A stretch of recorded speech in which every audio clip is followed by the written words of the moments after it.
Hello అండి. Welcome to my channel. ఈరోజు వీడియోలో అయితే టైటిల్ చూడంగానే మీకు అర్థమైపోయి ఉంటుంది. గోపి మంచూరియా అండి. సో, ఇంట్లోనే టేస్టీగా ఎలా తయారు చేసుకోవాలో చెప్తాననమాట. సో, దీనికైతే మనము ఇక్కడ చూడండి ఒక క్యాలీఫ్లవర్ అయితే తీసుకున్నాను. ఇది నేను ఆన్‌లైన్‌లో తెప్పించానండి. దీన్ని ఎంత కాస్ట్ ఉంటదో మీరైతే కామెంట్ చేయండి గెస్ చేసి. నేనైతే దీన్ని ఆన్‌లైన్ నుంచి తీసుకున్న తర్వాత అసలు చాలా ఫ్రెష్‌గా ఉన్నింది. ఇక దీంతో ఏం చేద్దామా అని కుస్తీ పడే టైంలో దీంతో మనం మంచూరియా చేసుకుందామని ఒక ఐడియా అయితే వచ్చిందనమాట. తర్వాత ఇవన్నీ ఇక మనం నీట్‌గా తీసేసుకొని, ఇలా చిన్న చిన్న పీసుల్లాగా విడగొట్టేసుకోవాలనమాట. చూసారు కదా! ఇలా పీసెస్ లాగా అయితే కట్ చేసేసుకున్నాను. ఇవి చూడటానికి కూడా చాలామంది పురుగులుంటాయి అది అంటారు కానీ, మనం చూసుకొని కట్ చేసుకోవాలండి. వీటిల్ని హాట్ వాటర్‌లో వేసామంటే ఏమన్నా ఉంటే కూడా చనిపోతాయన్నమాట. నాకైతే ఇందులో ఎక్కడ కూడా కనిపించలేదు. ఇది ఫ్రెష్‌గా ఉంది కాబట్టి మేబీ కనిపించలేకపోవుండొచ్చు. సో, మొత్తానికి ఇలా ముక్కలు చిన్న చిన్నవిగా చేసేసుకున్న తర్వాత వీటిలన్నిటిని కూడా ఒకటికి 2, 3 సార్లు అయితే నీట్‌గా వాష్ చేసేసుకోవాలండి. సో, నేనైతే పొయ్యి మీద ఇలా హాట్ వాటర్‌ని అయితే బాయిల్ చేసేసుకుంటున్నానండి. ఇక ఇందులోకి కొద్దిగా సాల్ట్ అయితే వేసేసుకొని, ఇవి మనకు బాయిల్ అంటే వేడెక్కే టైంలో ఇందులోకైతే ఈ మొత్తం గోబీని వాష్ చేసుకున్న తర్వాత ఇందులో అయితే వేసేయాలండి.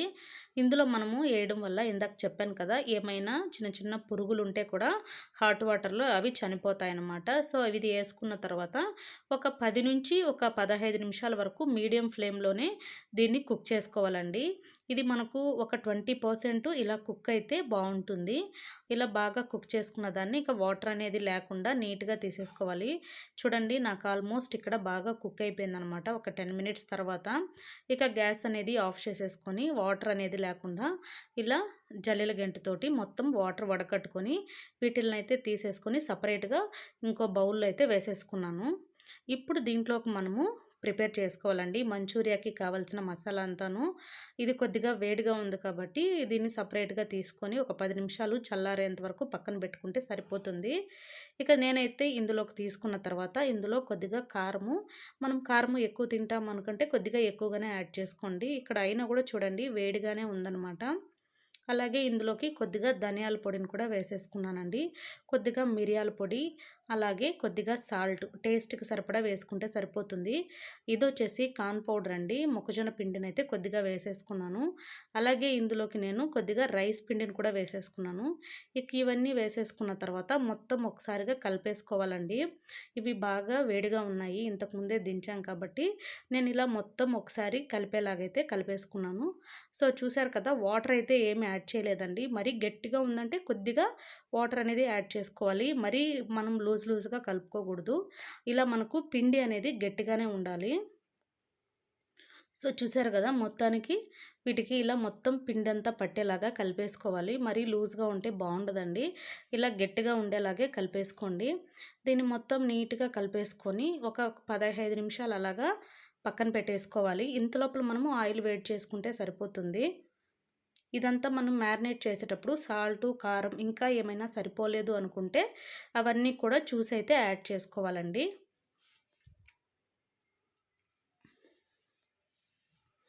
సో, మొత్తానికి చూడండి మ్యారినేట్ చేసైతే పక్కన పెట్టేసుకున్నాను. ఇప్పుడైతే మనము ఒక కడాయి తీసేసుకోవాలి. ఎందుకంటే ఇవి ఒక 10 నిమిషాలు మ్యారినేట్ అయ్యే టైంలోనే మనం ఆయిల్ అనేది హీట్ చేసుకోవాలండి. ఇలా కడాయి పెట్టేసుకొని ఆయిల్ వేసేసుకున్నాను. ఇక ఆయిల్ బాగా హీట్ ఎక్కేంత వరకు పెట్టుకొని ఇక ఇది చూసారు కదా! ఇలా మనం ఒక్కొక్కటిగా ఇలా ఆయిల్‌లో అయితే వదిలేసుకోవాలి. ఇలా ఆయిల్‌లో బాగా వేసుకున్న తర్వాత ఇవి బాగా ఫ్రై అవ్వాలండి. డీప్ ఫ్రై అవ్వాలనమాట. మనకు ఇవి బాగా వేగేంత వరకైతే ఇలా మధ్య మధ్యలో కలుపుకుంటూ అలా వేయించుకుంటూ ఉండాలి. ఇవి మనకు క్రిస్పీగా వస్తే మంచూరియా అయితే ఇంకా చాలా బాగొస్తుంది. మనం ఇందులో రైసు అలాగే కార్న్ పౌడర్ రైస్ పొడి, కార్న్ పౌడర్ 2 వేసాం కాబట్టి ఇవి ఆల్మోస్ట్ మనకు క్రిస్పీగానే ఉంటాయండి. ఇలా ఇవి కలర్ వచ్చేంత వరకైతే మనము బాగా ఫ్రై చేసుకోవాలి.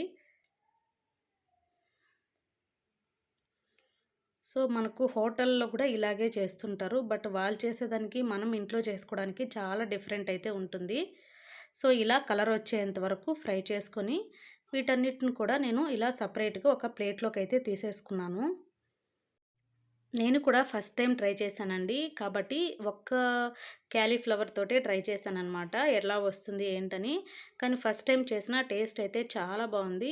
సో, మొత్తానికి ఇలా చూడండి అన్నీ వేయించేసేసుకున్నాను. చాలా క్రిస్పీగా డైరెక్ట్‌గా ఇలా తింటే కూడా చాలా టేస్ట్‌గున్నాయండి. మనం ఏదైనా నంచుకోవటానికి లేదు అనుకునేటప్పుడు ఇలా చేసుకుంటే మనకు నంచుకోవటానికైతే చాలా బావుంటుందండి. తినేటప్పుడు చాలా క్రిస్పీ టేస్ట్‌గా చాలా బావున్నాయన్నమాట.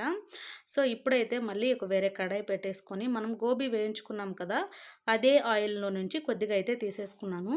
ఇంకా ఆయిల్ బాగా వేడెక్కిన తర్వాత ఇందులో ఒక 2 పచ్చిమిరపకాయలని ఇలా చిన్న చిన్నవిగా కట్ చేసేసుకొని, అలాగే ఒక ఆనియన్ అయితే ఇలా కట్ చేసేసుకోవాలండి. ఇక వీటిల్లో అయితే మనము ఆయిల్‌లో ఫ్రై అవ్వాలి. ఇవి మరీ మనం రెగ్యులర్‌గా తిరగబాత చేసినట్టు కాకుండా ఒక మీడియంగా అయితే సరిపోతుందండి. ఇక ఈ ఆనియన్ వేసి ఇలా ఫ్రై చేసుకునేటప్పుడే ఇందులోకి మనము వేయాల్సినటువన్నీ వేసేసుకోవాలి. ఇక్కడ మనకు ఆనియన్స్ అనేటివి ఇలా పచ్చి పచ్చిగా ఉంటేనే బావుంటుందండి. దీంట్లో కరివేపాకు కావాలి అనుకుంటే వేసుకోవచ్చండి. ఆప్షనలు. అది మీ ఇష్టం అనమాట. క్యాప్సికమ్ ఉన్నా కూడా వేసుకోవచ్చు. నా దగ్గరైతే క్యాప్సికమ్ లేదు కాబట్టి నేనైతే వేయలేదు. మనం ఏ మంచూరియాలైనా చేసేటప్పుడు క్యాప్సికమ్ వేసుకుంటే ఇంకా బావుంటుందండి. ఇక ఆనియన్స్‌ని కూడా కొంచెం పెద్దవిగానే వేసుకోవచ్చు. ఇదైతే సోయా సాస్ అండి. సోయా సాసు, చిల్లీ సాస్ బదులు ఇంకొంచెం డార్క్ సోయా సాస్ అని వచ్చింది. చిల్లీ ఫ్లేవర్ తోటి. సో, ఆ 2 అయితే వేసేసుకున్నాను. ఈ 2 వేసుకొని మొత్తం కలిపేసుకోవాలండి. ఇందులోకి కొద్దిగా టమోటా సాస్‌ని కూడా అయితే వేసేసుకున్నాను. ఇక ఈ 3 వేసుకున్న తర్వాత ఇవి మంచిగా మనకు కుక్ అవ్వాలండి ఆయిల్‌లోనే. వీటి వల్లే మనకు మంచూరియా అనేది మంచి ఫ్లేవరు అండ్ టేస్ట్ కూడా వస్తుంది. ఇవన్నీ మనకు మార్కెట్‌లో దొరుకుతాయి.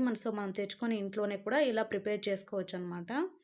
ఇక ఇవన్నీ కూడా ఆయిల్‌లో అడుగనేది మాడిపోకుండా కలుపుకుంటూ ఉండాలి.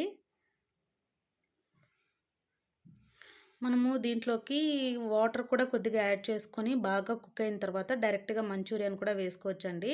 బట్ నాకిక్కడ తక్కువ క్వాంటిటీ కాబట్టి నేనైతే వాటర్ ఏమి యాడ్ చేయలేదు. దీంట్లోకి లాస్ట్‌లో నేను కొద్దిగా కార్న్ పౌడర్‌ని వాటర్‌లాగా కలుపుకున్నాననమాట. కొద్దిగా కార్న్ పౌడర్‌ని వాటర్‌లో కలుపుకున్నాను. ఎందుకంటే అది వేయడం వల్ల మనకు చిక్కదనం అనేది వస్తుందనమాట. సో, అందుకనైతే దాన్ని కలుపుకొని దాన్నైతే యాడ్ చేసుకోవాలి. చూసారు కదా! నేను దాన్నే యాడ్ చేశానండి. అంటే ఒక టీ గ్లాస్ కన్నా తక్కువగానే కలుపుకున్నాను. ఇక ఇదంతా వేసిన తర్వాత మొత్తం నీట్‌గా కలిపేసుకోవాలండి. మనకి కార్న్ పౌడర్ తర్వాత అది చాలా చిక్కగా, జిగటగా అయితే తయారైపోతుందనమాట. ఇవంతా మనకు బాగా ఫ్రై అయ్యాయి అని అనిపించినప్పుడు ఇందులో అయితే గోబీని డైరెక్ట్‌గా వేసేసుకోవాలండి. వేసేసుకొని మొత్తం అంతా ఒకసారి అయితే కలిపేసుకోవాలి. మనం ఈ కలిపిన ఈ మసాలా అంతా కూడా గోబీకి పట్టేలాగా అయితే కలిపేసుకోవాలండి. సో, ఇంట్లోనే సింపుల్‌గా, టేస్టీగా మనము గోబీ మంచూరియా అనేది అయితే రెడీ చేసుకోవచ్చు. ఇలా మంచూరియానే కాకుండా మనం చికెన్ లాలీపాప్స్‌తో కూడా చికెన్ లాలీపాప్స్ మంచూరియా చేస్తారు కదా! అది కూడా ఇదే పద్ధతిలో చేసుకోవచ్చండి. ఇక ఫైనల్‌గా గ్యాస్ అనేది ఆఫ్ చేసేసుకొని సర్వ్ చేసుకుంటే చాలా టేస్టీగా ఉందనమాట. ఫస్ట్ టైం చేసినా కూడా రుచి అనేది మాత్రం చాలా బావుంది. నేనైతే ఇంట్లో ట్రై చేశాను. సో, మీరు కూడా అయితే తప్పకుండా ట్రై చేయండి. వీడియో నచ్చితే గనక తప్పకుండా లైక్ చేయండి, కామెంట్ చేయండి, అలాగే షేర్ చేయండి. నేను పెట్టే ప్రతి వీడియో మీ వరకు రావాలనుకుంటే పక్కనే గంట సింబల్ ఉంటుందండి. దాన్ని మీరు ఆన్ చేసుకున్నారంటే నేను ఏ వీడియో పెట్టినా కూడా మీకు నోటిఫికేషన్ అనేది వస్తుందనమాట. So, thank you for watching.